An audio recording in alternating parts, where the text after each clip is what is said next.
What's up, everybody? I'm Logan Moody. This is The Contrarian. Today I'll be answering or attempting to answer the very important question of, is SilverSqueeze still going on, but more so behind the scenes? Will it actually be something that does happen eventually? And the answer to this, in my opinion, and looking at the data, is that yes, SilverSqueeze is actually continuing to go on behind the scenes, and a catastrophic price revaluation will happen at some point in the future, even though it hasn't happened yet. This has been somewhat disappointing for the Reddit crowd that tends to want more immediate satisfaction. They got it with the GameStop and AMC type of short squeeze events, which happened.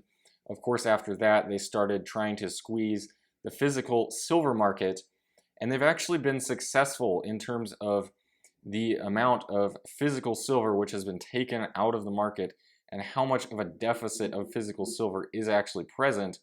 They've been successful with that, but so far the repricing of silver hasn't happened yet.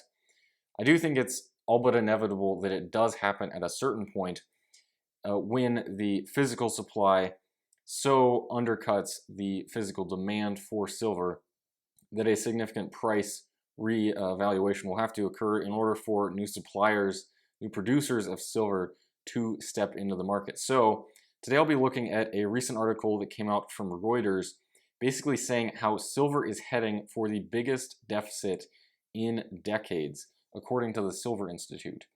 So basically, global demand for silver is expected to rise 16% this year, 2022, to 1.21 billion ounces, creating the biggest deficit in decades, according to the Silver Institute on Thursday.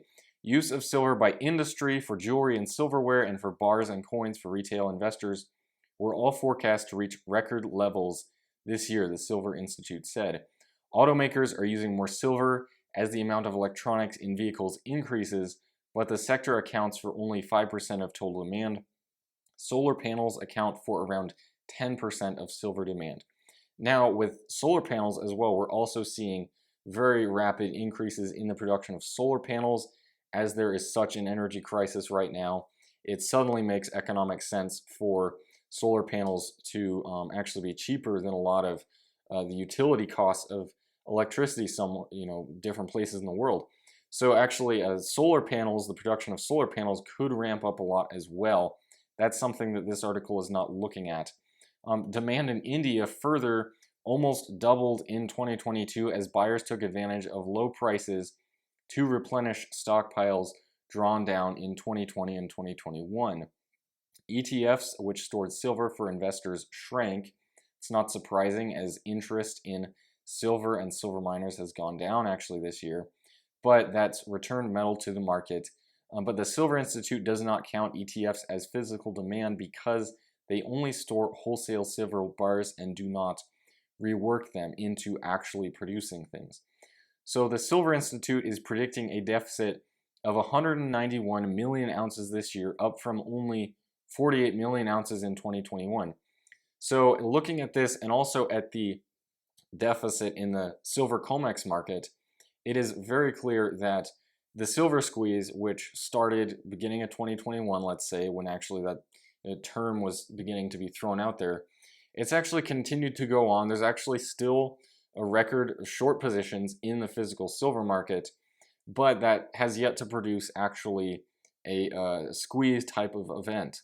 Now, what could precipitate this? Well, there's a lot of things. It could be a running back, broadly speaking, to gold and silver by investors as the economy continues to tank, as potentially other assets continue to tank, basically a flee to safe haven.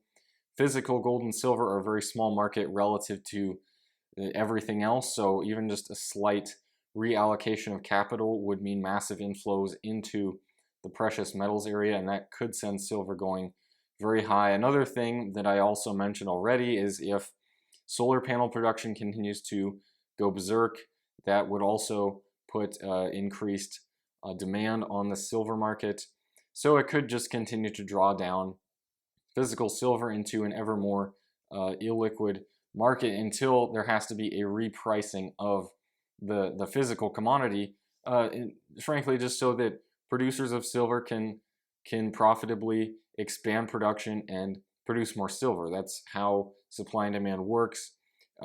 Potentially with the supply demand type of manipulation, there's obviously debate as to whether there's actually manipulation going on in the precious metals market. But if that is the case, you could see a very violent type of repricing if and when that sort of manipulation goes away. If it goes away, but even if it doesn't, that actually would supply a lot more potential to the upside when momentum finally does return to the precious metals market. But Silver Institute is actually forecasting that demand is likely to fall next year. Basically, they're saying that India's restocking is likely to trip over into 2023, but at some point will dissipate. So it's somewhat India that'll decrease potentially their demand for silver in the coming year. But looking at this chart, yeah, you can see that global silver demand is higher than it's been for basically the last decade by a pretty significant margin. A lot of it due to India and industrial demand type things all adding up to create an ever more bigger deficit. And unfortunately, this deficit will not be addressed, it will not be fixed until a repricing occurs and people are willing to sell silver. And also on the supply chain side of just simply mining silver, there's a lot of reserves of silver which are not economically viable to mine until silver reaches a higher price at which the supply of silver can also rise. So they're saying that the amount of silver stored in vaults in London and New York, monitored by the COMEX exchange and the London Bullion Market Association, has fallen by around 370 million ounces, or around 25% this year. So that's the whole COMEX drain that continues to go on, and it's practically at historically low levels. Newman said that there was plenty of silver left. You can still do, you do still have sizable stocks of silver, he says. I don't think that's a concern. So apparently at this point in time, it's not a concern for them yet. But the price is not reflecting that. Silver prices have fallen around 10% this year to around $21 an ounce, mostly due to financial investors selling silver in response to rising bond yields and a ever stronger US dollar. I will point out that both of these trends are actually going in reverse now, at least in terms of what we've seen so far in 2022. So it could be the case where bond yields, if they continue to go down, if the dollar index continues to go down, that could also actually add more significant interest to gold and silver. And gold and silver actually are doing quite well in practically every other currency. It's just simply with how strong the dollar has been and how many investors have flooded into the dollar as a safe haven type of asset, or even just the dollar as it's functioned as the world's reserve currency has benefited so much off of the geopolitical tensions going on elsewhere that it is throwing a lot of other things out of whack, just having the dollar be so strong right now. But this is saying that essentially there is a deficit in the physical silver market that needs to be addressed in some way, shape, or form.